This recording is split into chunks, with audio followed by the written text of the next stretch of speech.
Madam President of the General Assembly, Excellencies, ladies and gentlemen. As we mark the 80th anniversary of the United Nations, I invite you to return for a moment to our earliest days. When the organization first opened its doors, many of its staff bore visible wounds from war, a limp, a scar, a burn.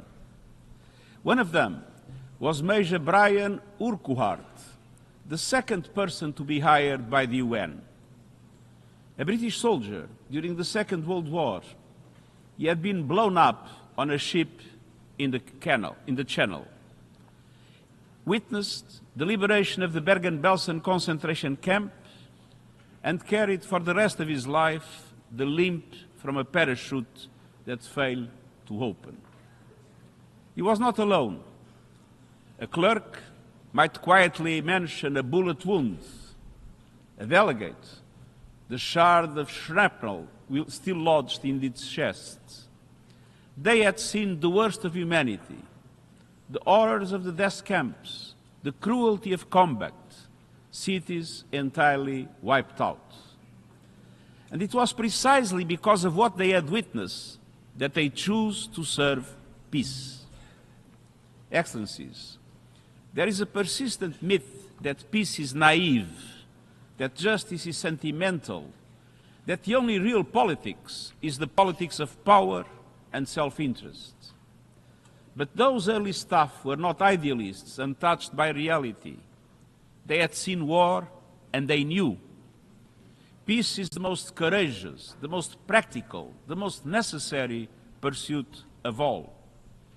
And in building the United Nations, they created something extraordinary, a place where all nations, large and small, could come together to solve problems that no country can solve alone. And yet, at this moment, the principles of the United Nations are under assault as never before.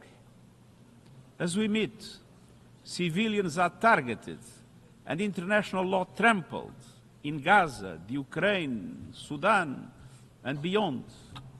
As we meet, poverty and hunger are on the rise as progress on the Sustainable Development Goals falters.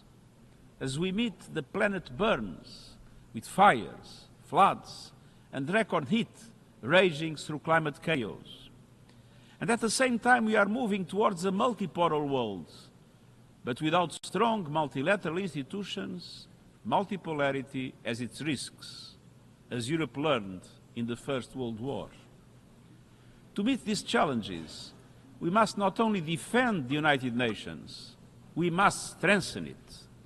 And that is the purpose of Agenda 2030, the Pact for the Future, and the UN80 initiative, to renew the foundations of international cooperation and to ensure that we can deliver for people everywhere.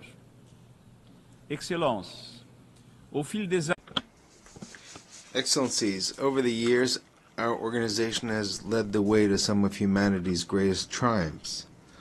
The eradication of smallpox, healing the ozone layer, and above all, the prevention of a third world war.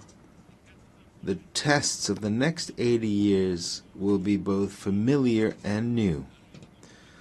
The battle will continue against war and poverty, but also climate chaos, runaway technologies, the militarization of space, and crises we cannot yet imagine. To meet these challenges, let us remember what our founders knew. The only way forward is together.